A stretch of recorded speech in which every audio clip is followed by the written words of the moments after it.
Dipersilakan duduk. Haleluya, haleluya.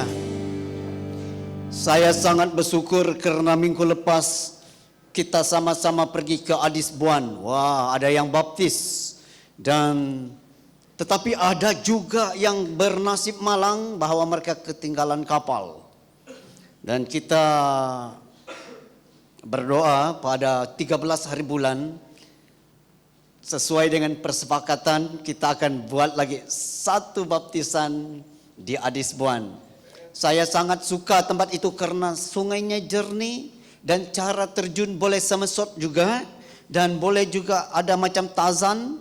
Suka hati kau bergayut dengan tali dan lemparkan dirimu ke tengah-tengah sungai, dan itu sangat-sangat luar biasa dan sangat rugi bagi mereka yang tak sempat ke sana minggu lepas. Dan kalau jadi pada 13 hari bulan kita ramai-ramai ke sana, walaupun bayar tidak apa, bukannya mahal pun. Boleh hutang, tak tahulah, belum saya tanya mereka boleh hutang atau tidak. Yang penting bahwa betul-betul sungai itu memang bagus. Kalau pergi kali ini saya akan bawa Google cermin untuk tengok ikan, dan indah sekali bahwa ada acara pembaptisan. Nah, pada minggu ini kita sampai ke satu bahagian firman Tuhan tentang tertanam dalam gereja lokal ataupun Grace Life dalam bahasa di sini, ataupun home cell, kelompok sel yang kita dengar berabad-abad. Dan pada hari ini kita akan mulai dalam seri khotbah tentang tertanam dalam gereja lokal ataupun kelompok sel. Wow, luar biasa kelompok sel. Tetapi sebelum itu saya ingin menyampaikan tentang perjuangan pendoa, perjuangan kebangunan rohani, di mana tuntutannya bagi mereka ialah 10 pasal. Selama 1-2 minggu ini saya coba buat, karena harus tulis baru kita tahu berapa pasal kita baca. Dan saya terkejut bahwa saya tidak pernah hit the target. Terus kata, hebat betul juga orang sampai 10 pasal loh. Dan saya mengakuilah apa yang Mahathir kata bahwa orang Malaysia malas baca. Haleluya. Dan paling kuat saya baca itu betul-betul bersekang mata saya 7 pasal. Karena gereja punya, kalau kita lihat gereja punya Bible reading yang ada di sana tuh 4 pasal. 4 pasal satu hari, 2 pagi 2 petang. Dan bagi saya itu sangat-sangat luar biasa. Dan kadang-kadang saya lihat yang saya tulis sana, 2 pasal sejak kenapa? Macam mana? Dan baru saya ingat balik bahwa waktu saya baca saya ngantuk-ngantuk. Memang jenis dasar sejak purbakala, sejak sekolah rentas, sekolah menengah. Memang suka ngantuk kalau baca. Kan? Haleluya. Ada yang seperti saya di sini yang sah di bawah Mahathir punya komen bahwa orang Malaysia malas baca. Tanya orang sebelah, bro, macam mana bro? Sampai 1 pasal ke 1 hari, ataupun sesuai dengan Mahathir punya statement bahwa orang Malaysia malas baca. Sis, tanya orang sebelah, sis, sesuai dalam kelompok Mahathir yang Mahathir kata ke sis. Ya, saya lah antara orang yang dalam kelompok itu. Saya salut Dr. Mahathir. Dan ipar saya dari Australia berkata, kenapa orang Malaysia ini, kamu orang ini malas betul baca? Saya kata, sadarlah saya baca nih berapa ayat sini, saya baca juga Alkitab nih. Tetapi mereka itu 1 buku di sini dikocek, 1 buku kepit, 1 dia baca. Ya ampun, saya punya kata, you datang cuti ini kenapa bawa buku? Aduh, saya kata memang kami memang macam itulah budaya orang putih, kata dia, orang Australia kah, Europe kah, itu budaya mereka. Dan dia kata, walaupun kakak kamu ini hidup di Australia, tetapi masih juga dia bawa dia punya karakter malas baca itu dari Malaysia. Bolehkah nasihat dia? Saya kata, kami di Malaysia tu bangga kami tidak rajin baca. Bangga betul. Baru baca 1 ayat, sudah bangga bahwa kita sudah baca Alkitab. Dan ternyata saya antara orang yang dalam komen Mahathir. Tuhan, tolong kami sekalian. Haleluya. Nah, luar biasa kan, luar biasa Tuhan. Dan juga saya ingin galakkan kalau ada lelaki di sini, kalau kamu mau jadi backup singer, jadi vocal, dan biarlah angkat tangan kepada Tuhan. Supaya adalah kawan kami dua Gary dengan si Emmanuel. Karena saya perhati selama ini hanya Gary pimpin, Emmanuel backup. Saya lagi lah kata bahwa saya penyanyi dari sini. Berarti kami tiga saja, yang lain itu perempuan, Pak. Dan mau berdoa kuat kita supaya Tuhan beri karunia kepada laki-laki. Amin. Haleluya, haleluya. Jangan haleluya, haleluya nih. Dan jangan angkat tangan juga. Biar dalam hati Tuhan bagi kepada saya, yes. Dalam nama Yesus, karunia nyanyi datang kepada kamu. Yang laki lah, yang perempuan boleh juga. Haleluya, kita sudah berlambak perempuan dalam vocal dan luar biasa Tuhan. Dan itu satu kemurahan karena ada tempat tidak ada vocal. Tidak ada pemimpin pujian dan juga tidak ada backup singer. Yang pimpin pujian ialah ketua pelayan, backup singer ialah pastor.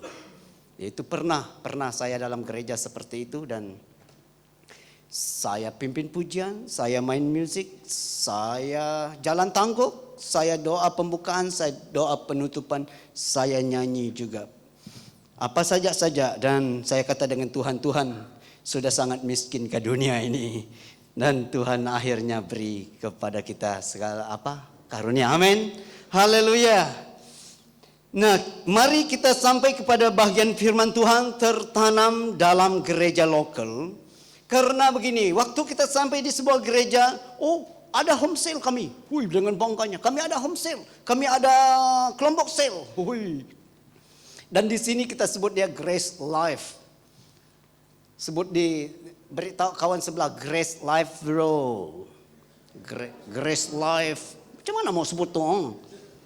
Saya betul-betul adjust saya punya lidah gigi di rumah Grace Life. Dan itu namanya kelompok sel kalau di tempat lain. Lalu ada gereja yang berkata Grace Life ataupun kelompok sel. Gereja sel. Nah, ada juga orang kata gereja sel. Gereja kami sistemnya gereja sel. Macam mana? Tak ada pemimpin, ada juga. Tapi gereja sel. Nah, bingung kita kan? Bingung kita. Nah, biarlah pada hari ini kita mau lihat bagaimana sebuah gereja ataupun sebuah umat Tuhan untuk hidup. Supaya saya dan saudara tidak hidup seperti ini sahaja. Sampai kita menikah, ada anak. Dan lama sudah saya di gereja, lama sudah saya jadi Kristen. Padahal kalau kita lihat dalam kisah para rasul, Tuhan hanya latih mereka 3 tahun. Lepas 3 tahun Tuhan Yesus mati dan naik ke surga. Ada kebangunan rohani. Lalu 12 orang itu, ataupun dari 500 orang yang mengikuti Yesus pada masa itu, mereka mengubah dunia. Orang berkata bahwa orang biasa-biasa yang menungkang langkang, menjungkir balikkan dunia, itu statement bagi mereka. Kalau kita dengar, ini legend Liverpool, legend Arsenal. Siapa legend Arsenal? Dennis Beckham yang takut naik kapal. Tahu? Saya lebih tahu, itu zaman saya. Dia takut naik kapal terbang karena mereka pernah jatuh dari kapal terbang. Dia antara yang selamat dan untuk survive mereka makan daging manusia yang mati. Haleluya, haleluya. Okay? Dan ada legend. Dan pada zaman itu legend murid Tuhan Yesus ialah menjungkir balikkan dunia. Orang biasa yang menjungkir balikkan dunia. Nah, ini yang terjadi pada awal gereja. Kita mau kembali kepada zaman itu. Kita mau kembali ke area dan arena itu. Supaya kita dapat rasa bagaimana dunia takut dengan kita. Karena pada zaman itu berkata bahwa orang sangat takut terhadap mereka. Dan orang sangat hormat kepada mereka. Setiap hari jumlah mereka ditambahkan oleh Tuhan. 1 kali khotbah 3.000, tetapi masih kurang daripada zaman Billy Graham. 1 kali khotbah 1 juta orang datang kepada Tuhan. Luar biasa, luar biasa. Nah mari, karena kita dengar begini, kalau doa, yes. Kalau puasa, yes. Kalau baca firman Tuhan, yes. Tetapi kalau kita perhatikan di sini, rahasia gerakan Tuhan pada awal-awal gereja. Nah yang pertama tertanam dalam gereja lokal ialah daftar sebagai umat. Yes, itu perlu juga. Wajib. Wajibkah? Perlulah, perlu kan. Nanti orang tanya, kamu mana gereja kamu orang? Oh, mau jawab mana? Di mana-mana. Salah juga kan. Nanti orang pikir kita tidak center pula. Mana gereja? Oh, saya pergi kebaktian di sana. Oke, good. Dan yang pertama di sini ialah saling menolong. Kalau kita lihat, kalau kamu tertanam dalam sebuah gereja lokal ataupun kamu ada di dalam sebuah Grace Life, yang pertama akan saling menolong. Okay? Nah, sebelum kita pergi kepada ayat ini, adakah gereja sangat-sangat mewajibkan? Sebenarnya gereja tidak wajibkan, karena kalau kita mau melihat bahwa dalam kelompok sel itu penting. Penting.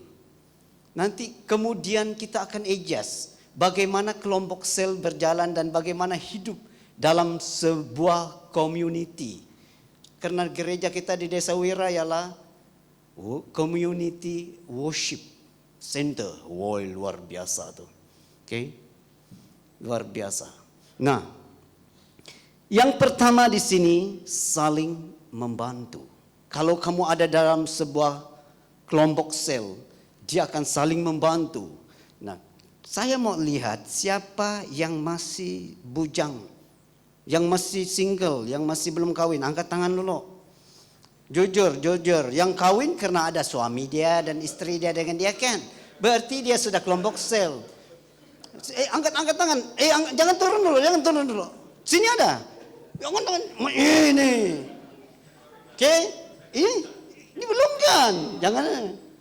Oke, bagi. Oh, betul lah, betul lah. Oke.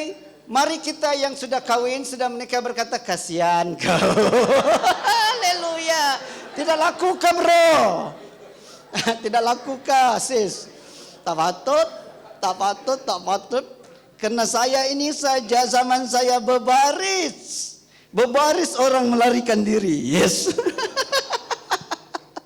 Terpaksa buat doa menghiris badai supaya ada pasangan. Tuhan memang betul setia dan adil.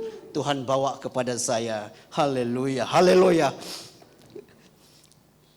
Dan bagi mereka yang belum menikah, belum ada pasangan suami istri, perlu sangat-sangat ada community, ada kelompok sel. Sedangkan kami yang sudah berkeluarga pun harus ada kelompok sel dengan family yang lain. Karena itu adalah community ataupun kelompok sel Grace Life yang saling membantu. Nah, Markus pasal 2 ayat 3 sampai 4. Markus 2 ayat 3 berkata, ada orang-orang yang datang membawa kepadanya seorang lumpuh, digotong oleh 4 orang. Ayat 4, tetapi mereka tidak dapat membawanya kepadanya karena orang banyak itu. Lalu mereka membuka atap yang di atasnya. Sesudah terbuka mereka menurunkan tilam tempat orang lumpuh itu terbaring. Nah, ada waktu Yesus kembali ke Kapernaum, dia sudah melakukan mukjizat di Kana, membuat air jadi anggur. Seluruh daerah itu dengar bahwa orang ini mampu melakukan mukjizat. Kembali lagi dia ke Kapernaum, kampung halaman mereka, Petrus, Yakobus, Yohanes, dan di sana orang banyak datang untuk mendengar dia menyampaikan firman Tuhan. Dan di sana mereka membawa, ada seorang lumpuh dibawa, ada 4 orang yang membawa dia. Nah, inilah namanya kelompok sel. Siapa orang itu? Dia kata kawan-kawannya. Berarti kawan-kawan pun jadi kelompok sel. Kelompok sel. Nah, waktu seseorang itu sudah tidak mampu, waktu seseorang itu dalam masalah besar, yang kawan-kawannya yang menolong dia, menolong dia, dan mereka membawa dia kepada Yesus. Kita bawa dia kepada Yesus, karena Yesus boleh membuat mukjizat. Tetapi waktu mereka sudah sampai, orang sudah banyak penuh. Untuk jalan masuk ke sana pun tidak dapat. Bolehkah seperti itu, Pastor? Boleh. Karena saya masih ingat satu ROST di daerah Belaga, di daerah Sungai Rajang. Dan kena gereja tidak besar, kecil ya gereja, tetapi dipakailah ruai rumah panjang. Tetapi orang sangat excited untuk datang kebaktian sehingga penuh. Pukul 8 pagi kebaktian. Pukul 6 pagi sudah penuh tempat tu. Bayangkan 2 jam orang duduk dan tengok kiri, tengok kanan, tengok ke depan. Hebat sih. Mula-mula bukan main bau wangi, spray dari rumah, bau wangi. Lama-lama wanginya hilang, bau asam. Kan panas. Dan pengkhotbah tidak dapat masuk ruang itu pada malam terakhir. Orang berebut dan pengkhotbah tidak dapat. Orang berdiri untuk pujian penyembahan. Orang mau duduk tidak dapat duduk. Kena orang dari belakang push orang depan dan tak dapat duduk. Berdirilah. Dan pengkhotbah tidak dapat masuk. 1 jam di-announce. Beri ruang kepada pengkhotbah. Tidak dapat masuk. Lalu mereka ada satu akal. Bawa pengkhotbah dari belakang rumah. Pecah dinding dari belakang dan bawa dia masuk. Waktu dia masuk, tempat dia hanya kerusi dia saja yang tinggal. Yang lain orang sudah duduk. Apalagi saya yang pemimpin pujian itu duduk di bawah kerusi dia tuh. Itu sebab saya tahu betul tentang itu. Dan orang sangat-sangat excited untuk melihat apa? Melihat pekerjaan Tuhan pada masa itu, karena kebaktian itu, ROST itu betul-betul menggerunkan. Orang menyanyi menyembah Tuhan. Ada yang nangis, ada yang melompat, ada yang sujud, ada yang tidak mau berhenti menyanyi. Sehingga orang berkata, boleh berhenti kah? Mau khotbah sudah. Masih tidak mau. Haleluya. Haleluya. Kalau macam itu terjadi di sini, jangan khotbah. Saya sudah beritahu barisan pujian penyembahan dahulu kala. Kalau kuasa Tuhan kuat, jangan pandai-pandai. Mari berhenti, nanti kita mau dengar khotbah. No. Lebih baik orang ada di hadirat Tuhan daripada dengar kita cakap. Karena Tuhan datang mengubah manusia. Haleluya. Masa itu Tuhan lawat dan Tuhan membuat yang tidak mungkin dalam hidup orang itu pada hari itu. Dan pada masa itulah Tuhan membuat kalau dia sakit yang tidak pernah sembuh, pada hari itu juga Tuhan datang sembuhkan dia. Belum tentu khotbah saya dapat menyembuhkan dia, belum tentu. Tetapi hadirat Tuhan akan mengubah dia. Kalau engkau mukamu biasa-biasa tidak berseri, pada hari itu Tuhan datang, habis kebaktian berseri-seri mukamu, tidak pakai lipstik sudah merah. Haleluya, ada seperti itu? Adakah saya pandai-pandai cakap? Haleluya. Dan harus ada yang datang membantu. Amin. Community ataupun Grace Life itu akan menolong kamu. Nah, itu hal yang pertama kalau kamu ada dalam Grace Life ataupun kelompok sel. Ada kelompok sel, ada yang sudah ada dalam kelompok sel.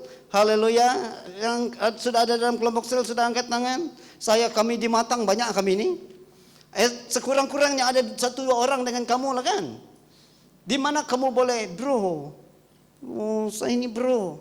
Baru semalam saya punya girlfriend putus saya bro. Macam mana saya mau bunuh diri kah ataupun lompat dari mana? Lompat dari jembatan kah ataupun dari waterfront bro?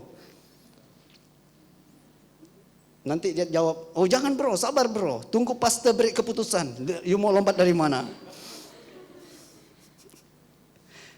Kalau itu sampai kepada saya sebagai pastor, patah tumbuh.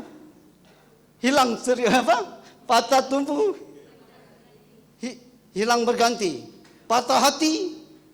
Carilah ganti. Haleluya, haleluya. Beri kemuliaan bagi nama Tuhan. Jangan lompat bro, jangan terjun bro. Patah tumpu hilang berganti, patah hati cari ganti. Wih. Berdiri di traffic light, banyak orang menyeberang, ada kereta. Orang hai, hai. Haleluya. Ada orang membantu kan, sekurang-kurangnya ada yang membantu kita untuk beri keputusan support. Haleluya. Luar biasa, itu sebabnya perlu ada kelompok sel. Nah, mulai dari hari ini pikir-pikir siapa kawan kamu yang kamu boleh bawa dalam kelompok sel, 1, 2, 3 orang. Karena orang sampai 12 orang boleh juga, 20 orang boleh juga. Tetapi ya kalau ada 1, 2 pun jadilah. Tengok orang sebelah kamu bro, boleh jadi kelompok sel saya ke bro. Yang bujang itu mesti laki sama laki juga, jangan yang ikut yang lain jenis. Kalau lainlah kami yang sudah kawin nih. Nanti waktu kita ada follow up. Kalau yang masih bujang tuh lama-lama jadi follow me tuh. Waduh, bahaya betul. Bermasalah kita. Pastor lagi di call. Pastor, kenapa banyak follow me? Oh ya kah? Itu kelompok sel yang saya ajar, bukan follow me. Haleluya. Jangan follow me bro, cakap. Haleluya. Nah yang kedua, saling membangun. 1 Tesalonika pasal 5 ayat 11. Kalau kita ada di dalam kelompok sel, kita ada satu kelebihan yaitu saling membangun. 1 Tesalonika pasal 5 ayat 11 berkata, karena itu nasihatilah seorang akan yang lain dan saling membangunlah kamu seperti yang memang kamu lakukan. Saling membangunlah kamu seperti yang memang kamu lakukan. Ternyata pada zaman Paulus, pada zaman itu keadaan sudah tidak bagus juga. Jangan pikir bahwa zaman kita tidak bagus, zaman mereka pun tidak bagus. Pada zaman mereka orang agama Yahudi mengancam mereka dan juga kerajaan Rom mengancam mereka juga. Tetapi nasihat dari Paulus di sini, karena itu nasihatilah seorang akan yang lain dan saling membangunlah kamu seperti yang memang kamu lakukan. Mereka ternyata saling membangun. Saya membangun kamu, kamu membangun saya. Coba, karena bukan kelompok sel, saya tidak dapat membangun kamu. Amin. Karena bahasa yang dibangun ini bangun rumah. Bukannya bangun apa? Bangun dari tidur, no. Bangun rumah. Bahasanya, konsepnya ialah bangun rumah. Kamu membangun saya membangun kamu. Dan ini hanya dapat terjadi dalam kelompok sel. Karena membangun dalam bahasa ini ialah menegur, menasehati. Okay? Coba tiba-tiba saya jumpa Clara, menegur, nasihati, adakah? Tak ada kan? Pasti mak bapaknya akan tegur dia. Kau punya rambutnya mesti ikat. Oh, itu saya selalu dengar di rumah tuh. Mesti ikat. Kemas. Ditegur. Nah kalau suami istri itu, ya. Mami. Oh mami kan. Mami kan apa? Kamu yang masih muda sebut apa? Darling. Hai cinta. Macam-macam lah. Itulah kelebihan orang yang sudah kawin. Jangan pantai-pantai hai cinta. Wih. Lapor kepada mak bapak kau kalau ada lelaki macam tu. Yang masih bujang tu. Kalau tiba-tiba mesej hai cinta. Jawab dia, saya lapor kau kepada mak bapak saya. Dengan kepada pastor sekali. Baru tahu. Okay, thank you. Dan kita dengar bahwa ada yang menegur, menasehati. Kelompok sel, karena kelompok sel kita terus tegur, menasehati. Bro, mana kau bro? Sudah lama tidak nampak bro. Yes. Nah itulah kelompok sel. Kalau ada yang berani tegur message kamu seperti itu, boleh buat kelompok sel lah. Okay? Itu cun kelompok sel dengan kamu. Kelompok sel. Sekurang-kurangnya ada yang perhatikan kita, kan? Haleluya. Bayangkan kita handsome, cantik-cantik, tidak ada orang perhatikan, itu sudah salah tuh. Seharusnya banyak orang perhatikan, kan? Haleluya. Kalau rambut kita sudah terlalu tebal rambut, kau boleh kasih nipis sedikit bro. Itu kan betul. Ataupun rambut kita sudah merah. Bro, hati-hati bro. Kalau di kampung saya tuh kerbau akan kejar kamu. Ya, haleluya. Nah, pasti ada yang membangun, karena membangun itulah namanya. Kalau dalam kelompok sel, kita akan buat kelompok sel dan kita latih diri untuk membangun satu dengan yang lain. Amin. Latih diri untuk membangun satu dengan yang lain. Saling membangun. Nah, yang ketiga, saling menguatkan, pengkhotbah. Pengkhotbah pasal 4 ayat 12. Pengkhotbah 4 pasal 4 ayat 12 berkata, dan bila mana seorang dapat dialahkan, dua orang akan dapat bertahan, tali 3 lembar tak mudah diputuskan. Nah, ini pengkhotbah, bahasa-bahasa pengkhotbah ini ada bahasa-bahasa kiasan, ada bahasa-bahasa klasik. Dan di sini dia katakan, kalau satu orang boleh dikalahkan, tetapi 2 orang dapat bertahan. Nah, sekurang-kurangnya suami istri, dapat bertahan. Dan dia katakan, tali 3 lembar tak mudah diputuskan. Itulah tali. Kalau kamu tengok tali itu, dia selalu 3. Tali bercabang 3, dan sangat-sangat kuat. Saling menguatkan. Di dalam kelompok sel ataupun di dalam sebuah keluarga, kita akan saling menguatkan. Haleluya. Dan itu sebabnya kita harus ada keluarga. Tetapi sekarang kamu jauh dari mak bapak, siapa yang menguatkan? Nah, carilah kelompok sel kau. Haleluya. Kami yang suami istri itu, bangun, mau pergi cus, bangun, mari kita nyanyi. Hui, kadang-kadang saya malas untuk nyanyi, tapi istri saya kata, boleh kita duduk, kita nyanyi. Oke, duduk saja. Bless the Lord, oh my soul, oh my soul, worship His soul. Tengah-tengah tidur tuh, Linem, sing like never. Tetapi ada orang yang membawa kita untuk menyembah Tuhan, dan akhirnya berbahasa roh, kura sentara karya Kalau tidak tahu, tidak ada berbahasa roh, ya berdoa saja. Tuhan Allah Khalik langit dan bumi yang merangkai seluruh jagat raya, kami memuji Engkau pada malam ini. Bless the Lord, oh my soul. Saling menguatkan, amin. Haleluya.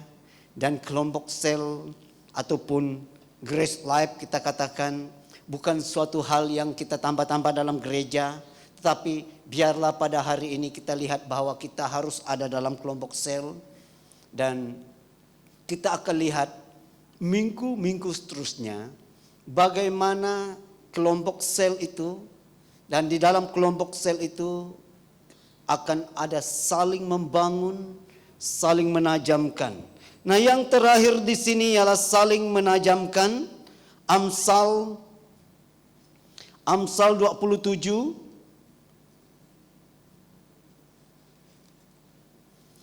Amsal 27 ayat 17.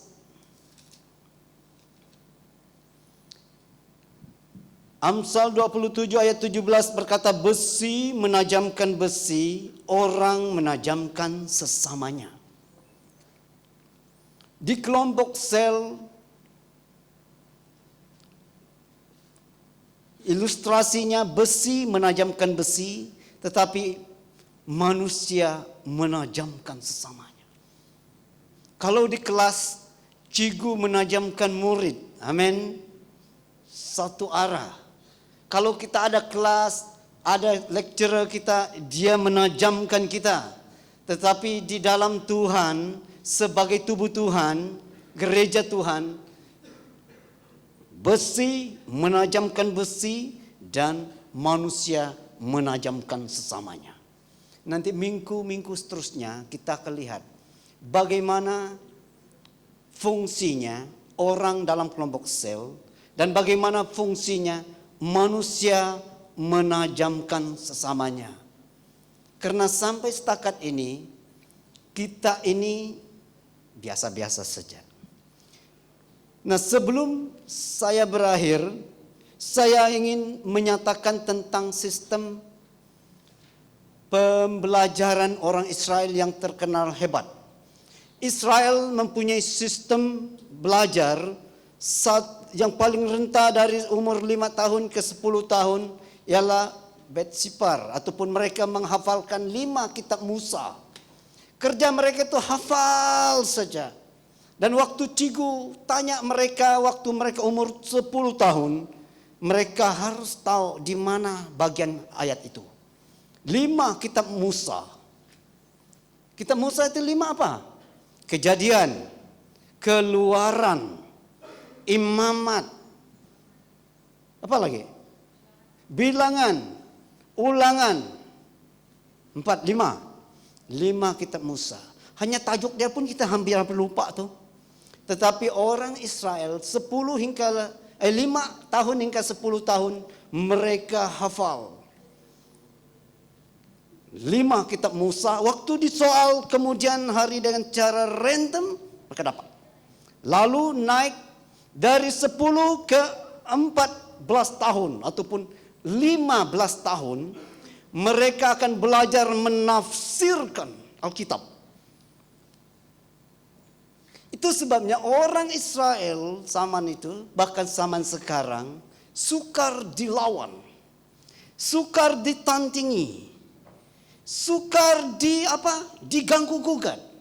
Karena manusia-manusia dari 10 tahun ke 15 tahun sudah mampu menafsirkan Alkitab. Tidak pernah salah. Karena itu latihan mereka.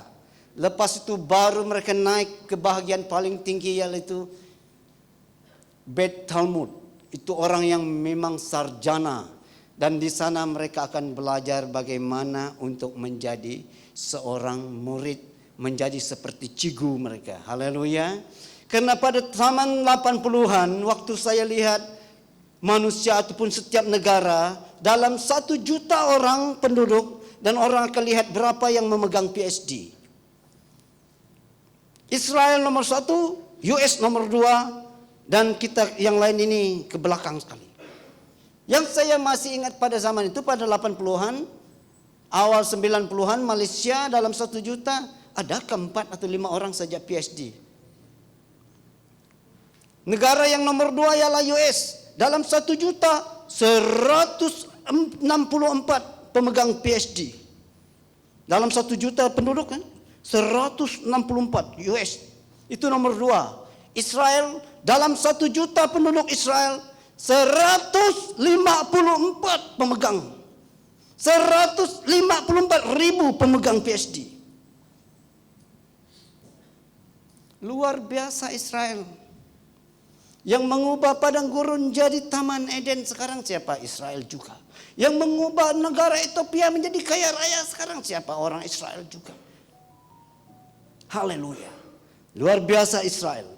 Dan pada zaman Yesus dia melatih di dalam kelompok sel. Dia memilih 12 orang itu kelompok sel. Dia mempunyai 12 orang kelompok sel dia. Oke. Dan yang lain itu ada kelompok sel berapa 20 orang kah, 12 orang kah, 10 orang kah, 8 orang kah? Ada 2 orang kah? Dan itulah kelompok sel mereka. Yesus mempunyai 12 orang kelompok sel bersama dia 13. 13 adalah mereka. Dia dengan mereka, dia bawa mereka ke sana, pergi sini, belajar, dan itulah zaman dia. Dan itu sebabnya kalau kita dengar, oh gereja ini ada kelompok sel. Paham sih kelompok sel untuk apa? Ya untuk menambah-nambahkan aktiviti dalam gereja lah. Ada kelompok sel kami, untuk apa? Oh nanti Hari 5 ataupun hari 3, hari 4 kami ada kelompok sel tuh. Kamu orang buat apa? Ya, ulam-ulam boleh juga. Kelucu. Kalau mau ulam tuh tak payah cari kelompok sel. Ulamlah dengan orang sebelah tetangga kan boleh. Tak perlu. Kami di tempat kami tuh ada orang langgar pokok asam saya kemarin tuh. Jatuh buah-buah asam tuh. Kenapa lori ini dia tidak lihat kah pokok asam saya? Mungkin sengaja. Tapi waktu dia tengok saya ada di sana, lari dia. Berjatuhan lah buah asam tuh. Datang orang teriak, po, ada buah asam kau. Berapa? Jatuh. Saya boleh beli kah? Oke, kalau kamu mau beli dari saya, belilah. Berapa? 5 ringgit. Oke, haleluya. Buah asam. Kadang-kadang saya ambil buah asam tuh kalau sudah musim buah tuh buat ulam. Tak perlu kelompok sel buat ulam. Haleluya. Kami pun buat ulam dekat Adis Buan. Tak perlu kelompok sel tuh. Tak ada nama kelompok sel. Orang pergi baptis sempat juga berulam. Haleluya. Haleluya. Okay. Nah, sekali lagi tertanam dalam gereja lokal itu penting. Okay. Bagaimana tertanam dalam gereja lokal? Ya kita daftar dulu lah. Supaya orang yang mengatur, ini sudah ada nama. Ya di sini dia, oke. Kita libatkan dia. Supaya kamu dapat praktiskan kamu punya karunia. Supaya kamu dapat menyumbangkan sesuatu untuk membangun rumah Tuhan. Amin. Itu namanya tertanam dalam gereja lokal. Karena waktu kita perhatikan sistem pelajaran Israel, ternyata bahwa mereka itu dalam gereja Tuhan saling membangun, saling menolong, saling menguatkan, dan saling menajamkan. Nah, minggu hadapan kita akan mulai lihat bagaimana caranya mereka belajar untuk hidup. Dan orang Israel manusia yang paling kaya raya di dunia. 90% kekayaan dunia di tangan orang Israel. Orang paling kaya di Rusia itulah ialah orang Israel. Dialah raja minyak di Rusia, dialah pemegang klub Chelsea. Haleluya. Haleluya, luar biasa Israel. Di mana-mana mereka paling kaya. Di mana-mana mereka paling pandai buat senjata bom atom. Di mana-mana mereka paling pandai buat senjata apa saja, drone ke apakah. Dan di kampung kami pakar berkata bahwa orang Israel membuat satu senjata perang yang tidak ada di negara lain. Mereka membuat satu besi sebesar tanah lapang main bola. Padang main bola. Mereka di kampung kami kata bahwa orang Israel buat satu besi sebesar padang main bola. Itu mereka terbang di atas negara Arab. Dia akan lepaskan tuh. Bang. Lalu satu bantar habis satu kali jatuh. Dia angkat lagi jatuh. Kalau macam itu senang saja orang Israel kasih bunuh seluruh dunia. Diangkat di atas Eropa, atas Putrajaya Malaysia, habislah kita punya Twin Tower. Aduh Tuhan, Tuhan janganlah sampai Israel buat macam ini. Tidak takut kami, saya kata. Perlu berdoa supaya Israel jangan sampai macam itu. Tetapi ternyata orang Israel memang ada-ada saja. Okay? Dan inilah Israel, tetapi saya percaya bahwa waktu kita mulai dalam hidup, dalam keluarga, di dalam tertanam dalam gereja lokal, dan kita akan pakai sistem belajar Israel.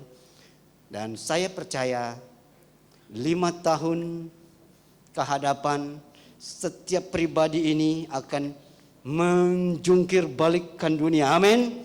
Haleluya. Sekarang kamu gentar, tetapi waktu itu datang kamu sangat-sangat tidak gentar. Bukan hanya haleluya, haleluya pada masa itu. Haleluya. Haleluya.